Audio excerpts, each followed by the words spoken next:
My sister kicked me out and took my room, but my grandfather evicted my parents, shut them out, and handed me the house back. My sister kicked me out, my parents supported her. "Now your room will be hers," Dad shouted, laughing. So I left 1 week later. When my lawyer called them, parents begged me. I always knew my family was screwed up, but I never thought they'd actually throw me out like I was nothing. My sister Grace had been working for this moment for years. Ever since we were kids, she made it her mission to turn our parents against me. She would steal things and blame me, break things and say I did it, make up stories about how I was lazy, disrespectful, or just a burden. And my parents, they always took her side. No questions asked. I remember one time when we were younger, Mom's purse was on the counter. Later that day, she noticed some money was missing. Grace immediately gasped and said, "Derek took it," as if she had just cracked the case. I hadn't even been near the purse, but it didn't matter. Mom's face fell in anger, and before I could get a word out, she was screaming at me that I was a liar and a thief. Meanwhile, Grace was standing behind her, smiling. She always did this, and every time she got away with it, she pushed a little further. First, she tried to convince them to throw me out by lying about me, saying that I was disrespectful, that I never helped around the house, that I stole from them. But even though they acted like they believed her, they never actually made me leave. Not until she just asked the night before my birthday, I heard them talking about it. I was already in bed, half asleep, when I heard my door creak open slightly. I stayed still, breathing slowly, pretending to be asleep. My mom whispered, "He's asleep," then gently closed the door. I thought they were just checking on me, but then I heard them go back down the hall, their voices low. That's when I heard Grace speak, "I want him gone." That woke me up quickly. I stayed very still and listened. "He bothers me and I'm tired of it," she continued. "I don't want to live with him anymore. I don't see why I have to share a wall with him. I want his room. I want him out." Dad barely hesitated. "Then tell him to leave. We'll support you." That was all it took. No discussion, no worries about where I'd go, just a simple agreement, as if getting rid of me was as easy as deciding what to have for dinner. Then my mother laughed. "Your room is finally going to be bigger. We can knock down the wall and connect it. You deserve it." My stomach felt like it had dropped out of my body. They weren't just okay with it, they were excited.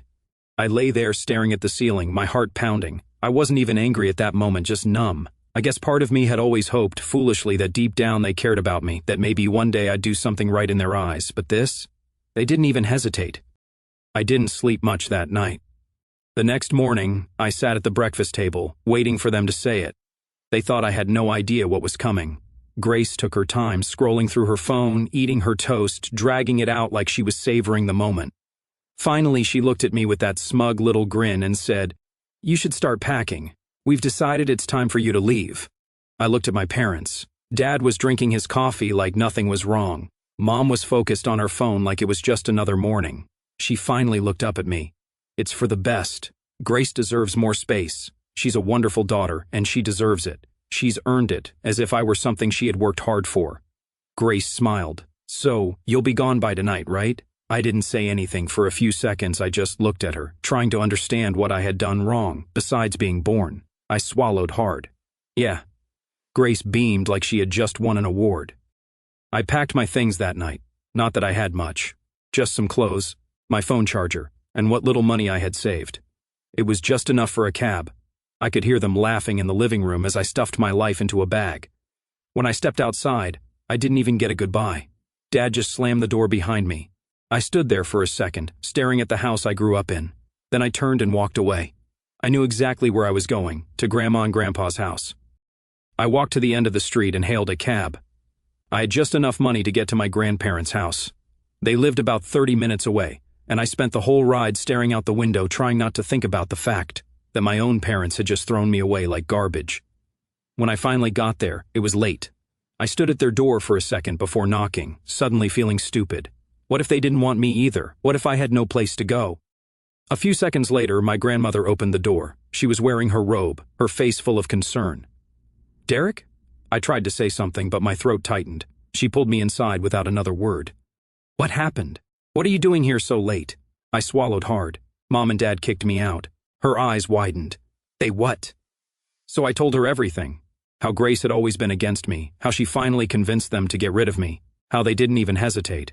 I didn't want to, but when I was done talking, I couldn't stop the tears from coming. I hadn't let myself react back at the house. I had kept it all inside. But here, standing in my grandmother's warm kitchen, it hit me all at once. She hugged me tightly. "Oh, honey." Then I heard a voice behind me. "What's going on?" I turned around. My grandfather was standing there, his face hard.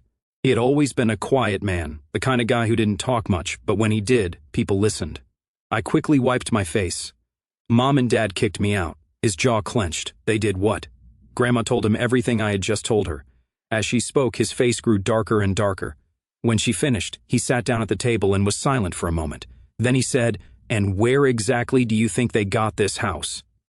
I frowned. "What do you mean?" Grandma sighed. "Your grandfather bought this house for them when they got married." That took me by surprise. I had never thought about it before, but it made sense. My parents had always struggled financially, but they had owned this house for as long as I could remember. I just assumed they got lucky or something. Grandpa shook his head. "They think they can kick my grandson out of a house I gave them?" "No, it doesn't work like that." He pulled out his phone and scrolled through his contacts. "I'm going to fix this." Then he looked at me. "You trust me?" I nodded. He handed me a small piece of paper with a phone number on it. "Call this man tomorrow. His name is James. Tell him who you are and explain the situation. Then don't do anything else, just wait." I didn't quite understand what was happening, but I nodded again. Gran made me some tea, and we sat in the kitchen for a while. She kept shaking her head and muttering that she couldn't believe what my parents had done. I could barely take any of it in. The exhaustion was starting to set in, and I felt like my brain was on autopilot. Finally, she led me into the guest room. "Get some rest, sweetheart. You're safe now." I laid down and stared at the ceiling. For the first time in my life, I wasn't under the same roof as my parents and Grace. And for the first time in a long time, I felt like maybe that was a good thing. I woke up to the smell of bacon and coffee. For a second, I forgot everything that had happened. I was warm, safe, and the house was quiet. No arguing, no tension, no Grace. Then it hit me. I wasn't home, and I wasn't going back. I sat up, rubbing my eyes. My phone was on the nightstand, and when I picked it up, I saw a few missed texts from my mom. "Mom, where are you? Mom, you better not be at my parents' house. Mom, you are making this harder than it has to be." I just stared at the messages. Harder for who? I didn't reply. Instead, I got dressed and went to the kitchen where my grandma was setting the table. Grandpa was sitting with his coffee, scrolling through his phone. He barely looked up. "Did you call James yet?" I shook my head. "Not yet." He slid his phone toward me. "Do it now." I picked up the paper with the number and dialed. The phone rang twice before a deep voice answered. "James speaking." I swallowed. Hi, my grandpa told me to call you. He said you could help." There was a pause. "You must be Derek." "Yeah." "All right, kid, tell me exactly what happened." So I did. Everything from the years of Grace turning my parents against me to them finally kicking me out. I even told him about the conversation I overheard and the way my dad had slammed the door behind me. James listened without interrupting. When I was done, he exhaled sharply. "And they're still living in that house?" "Yeah, not for long." I frowned. "What do you mean?" "Your grandpa owns that house, not them, and legally he can do whatever he wants with it." I hadn't really processed that part yet. It was their house, as far as I had always known. But now I realized they didn't own anything. James continued, "I'll handle the paperwork today. They'll get a call soon." I hung up and looked at Grandpa. What exactly is happening? He sipped his coffee. They're about to learn a very expensive lesson. By noon, the first call came. Grandpa's phone rang, and he answered it on speaker. It was my dad. "What is going on?" Grandpa didn't even blink. "You have 1 week to pack your things and leave. What else isn't clear?" Dad stammered. "You can't just kick us out." Grandpa chuckled. "You kicked my grandson out of my house, and now you're shocked it doesn't belong to you? You made your bed, now lie in it." I could hear my mom in the background freaking out. Grace was yelling something, but I couldn't make out the words. "Grandpa, please," my mom said. "We didn't mean for it to be this serious. It was just a misunderstanding." "Misunderstanding?" Grandpa repeated. "You threw your son out like garbage. You didn't even care where he went, so now you can figure out where you will go." Dad's voice turned desperate. "We have nowhere to go." Grandpa didn't respond. He just hung up. That night, they showed up. I was in the living room when I heard a car pull up outside. I peered through the curtain. It was them, Mom, Dad, and Grace. I felt a weird mix of emotions, anger, dread, satisfaction. But before I could react, Grandpa was already at the door. The moment he opened it, Mom started talking. "Dad, please, can we talk about this inside?" He didn't move. "No, say whatever you need to say right here." I stepped up behind him. Grace's eyes narrowed when she saw me, but she didn't say anything. Mom looked at me, then back at Grandpa. You don't need to do this, we're family. Grandpa raised an eyebrow. Family? You mean the family you threw out last night? Dad groaned. Look, we were wrong, okay? We shouldn't have done that. But this isn't fair. You can't just evict us. Grandpa crossed his arms. Actually, I can, and I have. Grace finally spoke up, her voice sharp. This is all his fault. She pointed at me. He ran to you like a little snitch because he couldn't handle being told to leave. I laughed. I wasn't the one who asked to be kicked out. That was all you. Her face turned red. You don't even deserve that house. I do. Grandpa let out a short laugh. Then buy your own. Grace looked like she was about to explode. Mom tried again. Dad, please, we'll fix this. Just let us stay. Grandpa shook his head. No. You wanted Derek gone? Well, now you are. You have 1 week to get out or I'll call the cops and have you removed. Dad clenched his fists, his face dark. For a second, I thought he was going to try something, but then he exhaled sharply. Fine. They turned and walked back to their car. Just before getting in, Grace spun around and glared at me. You'll pay for this. I didn't say anything. I just watched them drive away. Grandpa shut the door. Inside, well, that was fun. I looked at him. Do you think they'll actually leave? He smirked. Oh, they will. And if they try anything stupid, I'll make sure they regret it. I thought that was the end of it. They had 1 week to move out, and I figured they'd spend that time complaining and trying to guilt-trip Grandpa into changing his mind. I was wrong. Because 2 days later, I woke up to find out my parents had reported me missing. I was in the kitchen eating breakfast when my grandma's phone rang. She answered, and I could tell right away something was off. Yes, this is his grandmother. What do you mean, missing? I froze, my spoon halfway to my mouth. Grandpa put down his newspaper. Who is it? Grandma looked at me. It's the police. I nearly choked. She listened for a moment longer, then sighed. Yes, he's here. He's been here since the night they threw him out. A pause. No, he's not in danger. No, we did not kidnap him. He came here on his own. At that point, Grandpa stood up and took the phone from her.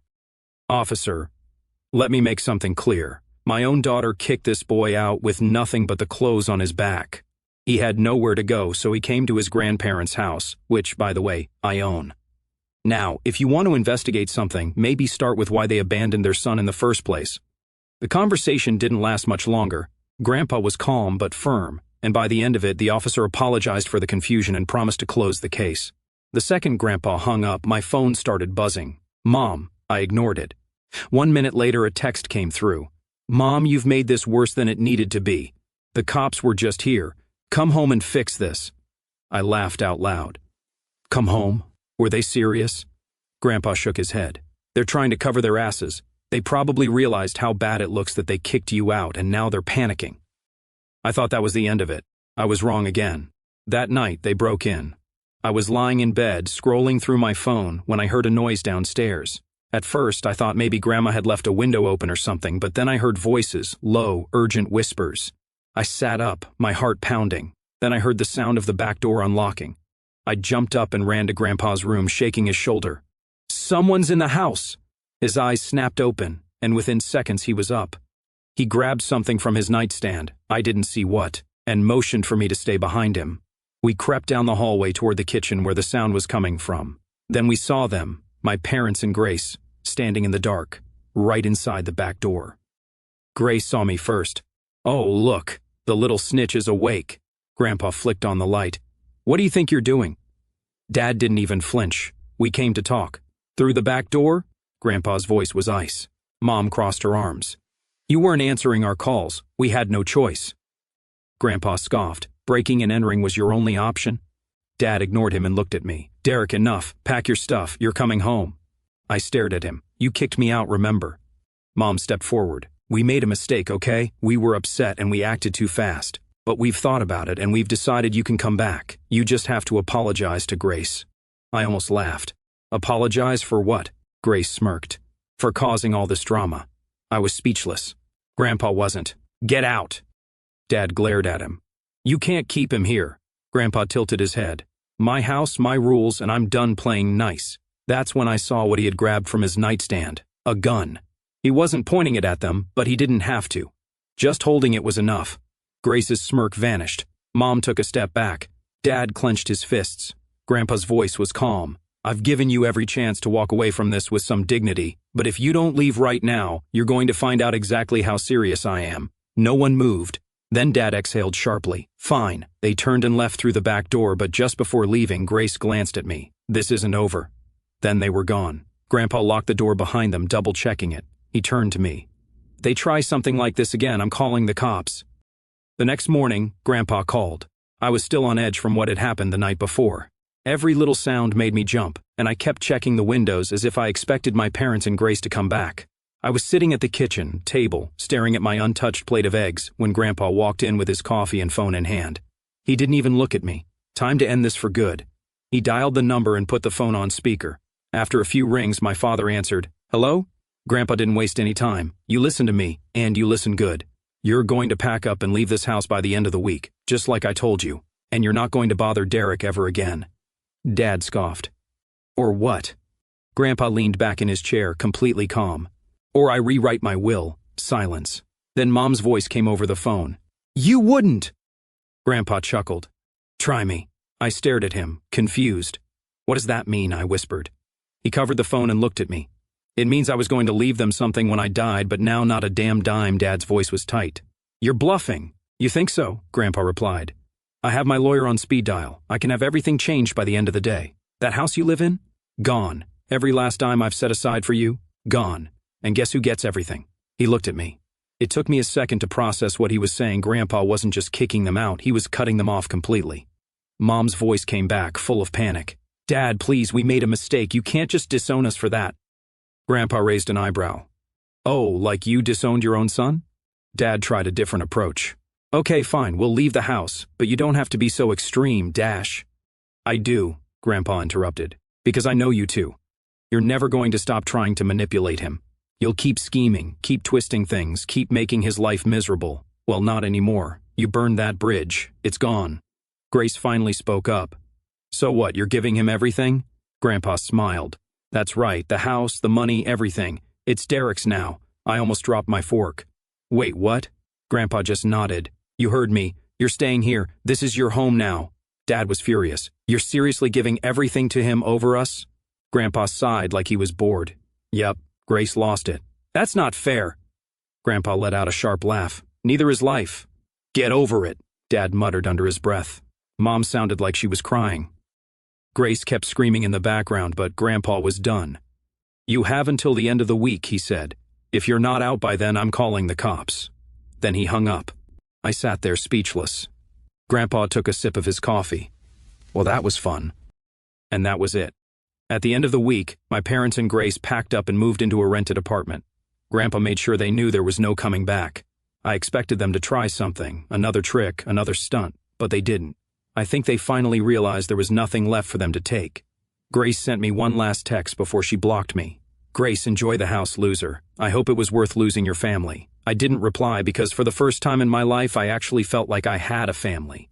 Grandma and Grandpa were there for me in a way that my parents never were. They supported me, encouraged me, and for the first time, I wasn't just tolerated in my own home, I was wanted. A few weeks later, Grandpa sat me down and handed me a set of keys.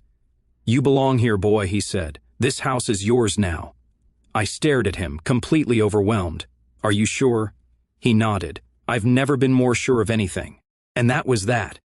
I moved into the house permanently, and life finally started to feel normal, peaceful. No more walking on eggshells. No more fighting to prove myself to people who never really cared. As for my parents and Grace, they never tried to contact me again. I guess once they realized I was no longer a resource for them to use, they stopped caring. And honestly, that was fine with me. Looking back on everything that happened, I still find it hard to believe how quickly my world turned upside down, and then right side up again. For years I lived in a house filled with tension, always feeling like an outsider in my own family. Grace's constant manipulation and my parents' blind favoritism wore me down little by little, until I started believing maybe I really was the problem. Every false accusation, every time they sided with her without question, chipped away at my confidence. I learned to walk on eggshells, to keep quiet, hoping that if I just tried harder they'd see me. But being kicked out that night shattered something inside me. Standing on the street with just a bag of clothes, I felt utterly worthless, abandoned, like I didn't matter to anyone in the world. The journey to my grandparents' house was the longest of my life. each step heavy with doubt, fear, and a profound sense of rejection. What if they turned me away too? What if I truly had nowhere to belong? But when Grandma opened the door and pulled me into her arms without hesitation, that simple act of kindness broke through the numbness I'd been clinging to. In her warm kitchen, surrounded by the familiar scent of home, I finally let myself cry. Not just for the betrayal that day, but for all the years of feeling invisible, unloved, and unworthy. It was cathartic, a release of pain I'd bottled up for so long, and it marked the beginning of healing. Then Grandpa stepped in, and his quiet, unwavering anger on my behalf was more validating than anything I'd ever experienced. He didn't pity me, he empowered me. Hearing him confront my parents, reminding them that the house was his gift and they had no right to discard me like trash, it ignited a sense of justice I'd never felt before. When they showed up begging, desperate and hypocritical, or even breaking in that night, I felt a complex mix of emotions: vindication for the consequences they faced, anger at their entitlement, and a deep sadness because it confirmed what I'd always suspected. They never truly saw me as their son, only as an obstacle to Grace's happiness. The moment Grandpa announced he was rewriting his will, giving everything to me, the house, the inheritance, it was overwhelming. I never sought revenge. I just wanted peace and a place to belong. But knowing he chose me, believed in me enough to entrust his legacy, mended something profoundly broken inside. It wasn't about material things. It was about being valued, protected, and loved unconditionally for the first time. Now, living in the house that was once a source of constant pain, it feels like a true fresh start. The walls no longer echo with lies, favoritism, or tension. They're filled with quiet peace and new memories I'm creating on my own terms. I've chosen no contact with my parents and Grace, and though there's a lingering ache for the family I wished I'd had, the one from storybooks, I'm profoundly grateful for the real one I have in my grandparents. They've shown me what genuine love looks like: supportive, encouraging, and proud without conditions. This ordeal taught me resilience and the truth that blood doesn't define family, loyalty, respect, and care do. I'm stronger now, more self-assured, and finally free to live without constantly proving my worth. For the first time, I feel truly at home, not just in this house, but in my own skin. And that's the greatest gift anyone could give me, a sense of belonging and self-worth that no one can take away.